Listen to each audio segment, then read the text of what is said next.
तो hey everyone, welcome to our channel. तो अभी तक हम लोगों ने अपने C++ बिगनर कोर्स में कंट्रोल स्टेटमेंट देख लिया है। कंट्रोल स्टेटमेंट हम लोगों ने देखा। कंट्रोल स्टेटमेंट तीन टाइप के थे: सिलेक्शन, सीक्वेंस और इटरेशन। सिलेक्शन में हम लोगों ने देखा इफ एल्स और उसके वेरिएशंस और स्विच केस। अभी हम लोग देखेंगे इटरेशन के एक टाइप जो कि है फॉर लूप। इसके अलावा दो और टाइप ऑफ लूप्स होते हैं, एक होता है वाइल लूप, एक होता है डू वाइल लूप। तो अभी हम लोग फॉर लूप देखेंगे यहाँ पे। तो फॉर लूप में क्या है कि use to execute a particular part of code for a certain number of iterations. Like क्या होता है कि हमारे पास एक ब्लॉक ऑफ कोड होता है, इसको रिपीट करना है certain number of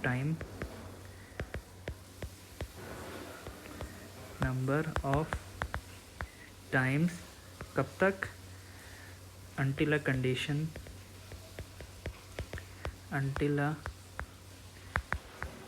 condition is met, या फिर कुछ n नंबर ऑफ टाइम्स। तो ये होता है लूप का लाइक ब्रेकिंग पॉइंट, या फिर until a particular condition is met, जैसे मैंने बताया, या फिर n टाइम रन होगा, या फिर until a condition is met। तो जनरली हम लोग जो फॉर लूप यूज़ करते हैं वो फॉर लूप तभी यूज़ करते हैं जब हम लोगों को एग्जैक्ट पता हो कि कितने बार हमारा वो ये कोड ब्लॉक जो है रन होने वाला है। एग्जैक्ट नंबर ऑफ़ इटरेशंस जब हम लोगों को पता हो तभी हम लोग यूज़ करते हैं फॉर लूप।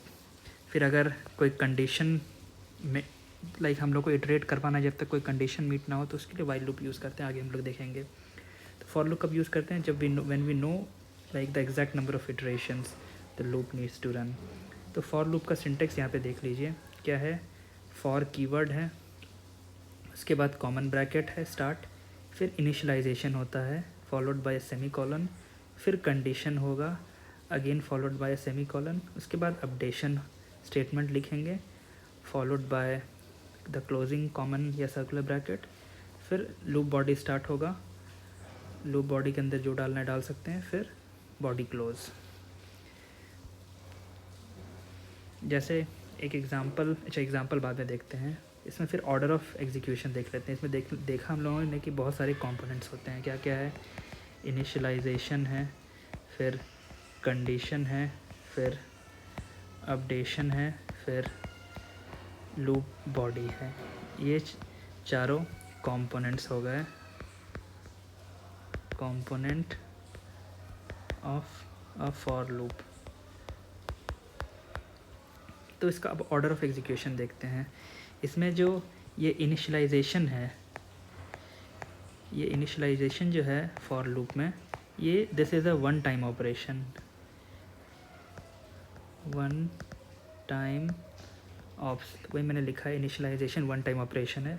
इनिशियलाइजेशन के बाद पहला इनिशियलाइजेशन होगा, इनिशियलाइजेशन के बाद तुरंत चला जाएगा कंडीशन पे, कंडीशन चेक करेगा। एक वेरिएबल को इनिशियलाइज़ किया, फिर कंडीशन चेक किया, कंडीशन अगर ट्रू है तो लूप बॉडी में घुस जाएगा और बॉडी को एग्जीक्यूट करेगा। थर्ड इधर से इधर आ जाएगा, लूप बॉडी एग्जीक्यूट हो गया, लास्ट में आ गया, फिर अपडेट कर देगा। कोई भी किसी भी वेरिएबल को, जो भी वेरिएबल रिलेटेड होगा उसको अपडेट कर देगा। तो ये अपडेशन चौथा स्टेप हो गया। अपडेशन के बाद फिर से कंडीशन चेक करेगा कि अब अपडेट करने के बाद भी कंडीशन ट्रू हो रहा है क्या। कंडीशन अगर ट्रू हो रहा है तो फिर से लूप बॉडी के अंदर आ जाएगा, फिर अपडेट करेगा। तो ऐसे करके चलता रहेगा। इसलिए पहले इनिशियलाइजेशन, सबसे पहले वेरिएबल को इनिशियलाइज़ कर दिया इनिशियल कुछ वैल्यू से, फिर कंडीशन चेक करेंगे। जनरली जो इनिशियलाइजेशन होता है लूप वेरिएबल का, वही वेरिएबल पे कंडीशन भी सेट होता है। फिर लूप बॉडी में कुछ फंक्शन होगा अकॉर्डिंगली, फिर अपडेशन होगा उसी लूप वेरिएबल का। फिर अपडेशन के बाद फिर से कंडीशन चेक करेंगे, अगर कंडीशन ट्रू हो गया फिर से लूप बॉडी के अंदर जाएगा, लूप बॉडी जब ख़त्म हो जाएगा फिर से अपडेशन होगा, फिर वैसे ही चलता रहेगा। एक एग्ज़ाम्पल देखते हैं। जैसे मान लीजिए हमें नंबर प्रिंट करना है 1 से लेकर के 10 तक। तो एक तो तरीका है कि हम लोग सिर्फ सी आउट यूज़ कर लें, सी आउट 1, सी आउट 2, सी आउट 3, ऐसे ऐसे करते करते सी आउट 10। तो ये कब यूज़ होगा? लाइक हमें पता है कि 10 ही करना है, 10 बहुत छोटा नंबर है तो इसलिए ऐसे कर दिया। मान लीजिए हमारे पास 10,000 होगा कि 10,000 1 से लेकर के 10,000 तक ऐसे ही प्रिंट करना है, तो क्या ऐसे ही लिखते रहेंगे? नहीं, उसके लिए लूप यूज़ करेंगे। तो लूप यूज़ करने से पहले आइडेंटिफाई करना होता है कि कौन सा ऑपरेशन रिपीट होने वाला है, रेपिटेटिव कौन सा ऑपरेशन है। तो हमारे केस में ये प्रिंटिंग वाला जो ऑपरेशन है ये है रेपिटेटिव। तो वही एग्जांपल में मैंने लिखा है कि एक पहले लूप वेरिएबल डिफ़ाइन कर लिया। जब भी लूप चलता है उसका एक वेरिएबल से एसोसिएटेड एक वेरिएबल होता है, तो लूप वेरिएबल असाइन कर दिया। इसको बस अभी डिक्लेयर किया है, लाइक इनिशियलाइज़ नहीं किया है, ठीक है। फिर फॉर स्टार्ट किया, लूप वेरिएबल का हम लोगों ने वैल्यू 1 कर दिया। तो इनिशियली लूप वेरिएबल में क्या वैल्यू है? 1 है। फिर कंडीशन चेक कर रहे हैं कि loop variable less than equal to 10। सबसे पहले इनिशियलाइजेशन हुआ, फिर कंडीशन चेक हुआ। तो loop variable is less than equal to 10, मतलब लूप वेरिएबल में क्या है अभी वैल्यू 1, तो 1 is less than equal to 10, तो मतलब ट्रू। फिर कंडीशन के बाद बॉडी में आ जाएंगे, बॉडी है थर्ड स्टेप, यहाँ पे आउटपुट लिख देते हैं। तो बॉडी में क्या हो रहा है? सी आउट लूप वेरिएबल और साथ में एक स्पेस, तो 1 प्रिंट कर दिया, फिर यहाँ पे बीच में एक स्पेस आ गया, ठीक है। लूप बॉडी ख़त्म। अब क्या होगा? Updation part. अपडेशन पार्ट में क्या कर रहे हैं? लूप वेरिएबल प्लस प्लस, मतलब एक लूप वेरिएबल का वैल्यू बढ़ा रहे हैं, तो 1 से बढ़ के अब 2 हो गया। फिर से कंडीशन चेक करेंगे, अपडेशन के बाद फिर से कंडीशन आता है, तो फिर चेक करेंगे loop variable is less than equal to 10, मतलब 2 is less than equal to 10, तो ट्रू। फिर कंडीशन के बाद लूप बॉडी में जाएंगे, प्रिंट कर देंगे सी आउट लूप वेरिएबल और साथ में एक स्पेस, तो 2 प्रिंट कर दिया और साथ में एक स्पेस आ गया। फिर लूप बॉडी के बाद फिर से जाएंगे अपडेशन वाले पार्ट में, क्या है? लूप वेरिएबल प्लस प्लस, मतलब एक बढ़ा देना है वैल्यू 3। अपडेशन के बाद फिर से जाएंगे कंडीशन में, फिर से कंडीशन चेक करेंगे, loop variable is less than equal to 10, मतलब 3 is less than equal to 10, तो ट्रू।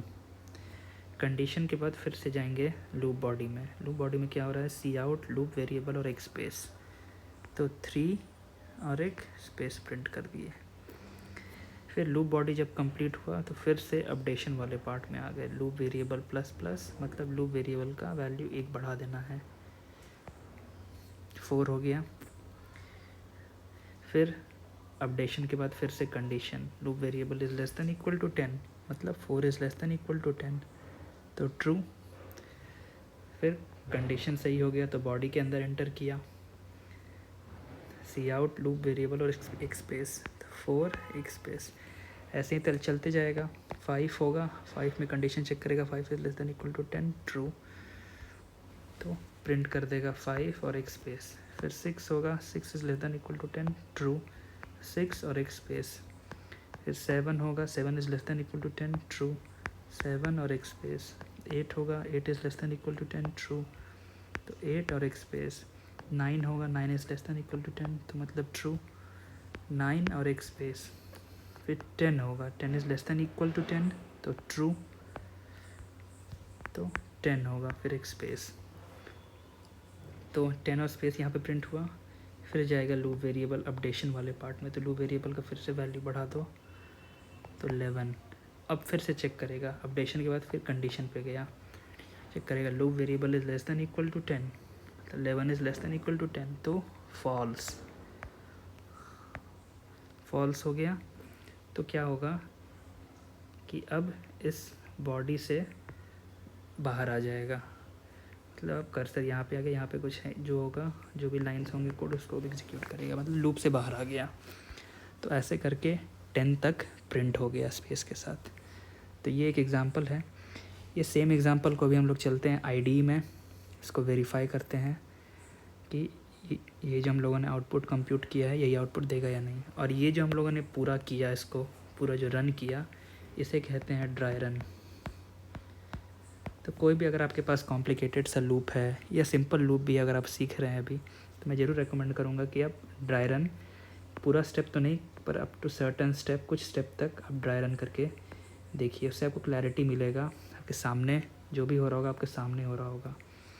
तो ड्राई रन एक अच्छा तरीका है लूप्स को सीखने का, या ड्राई रन एक अच्छा तरीका है लाइक पूरा कोड का एग्जीक्यूशन को भी सीखने का, सिर्फ लूप नहीं एग्जीक्यूशन भी, क्योंकि जो भी होगा हो रहा है आपके सामने, आप लिख रहे हो उसको प्रॉपरली डॉक्यूमेंट कर रहे हो।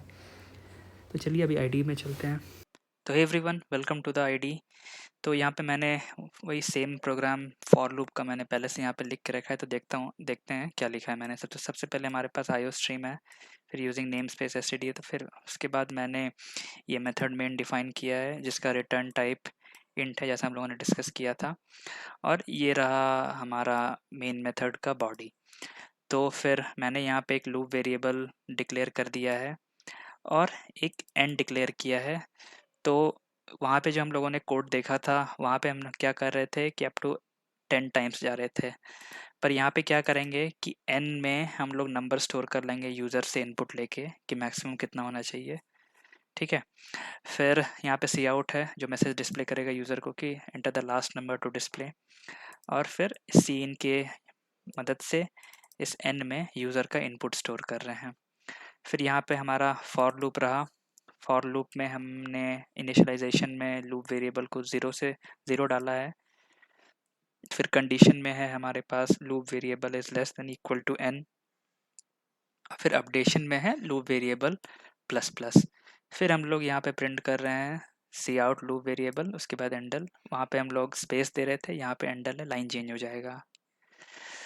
और उसके बाद हम लोग रिटर्न 0 कर रहे हैं क्योंकि हमारे मेथड मेन का हम लोगों ने रिटर्न टाइप डिफाइन किया है। तो इसको रन करके देखते हैं। यहाँ पे बोल रहा है enter the last number two display. तो हम लोग जैसा हम लोगों ने वहाँ उधर देखा था, इधर भी हम लोग 10 देते हैं, एंटर।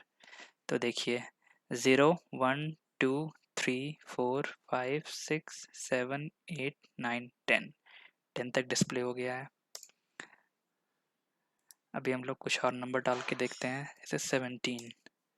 फिर वैसे ही 0 1 2 3 4 5 6 7 8 9 10 11 12 13 14 15 16 17 डिफाइन हो गया है।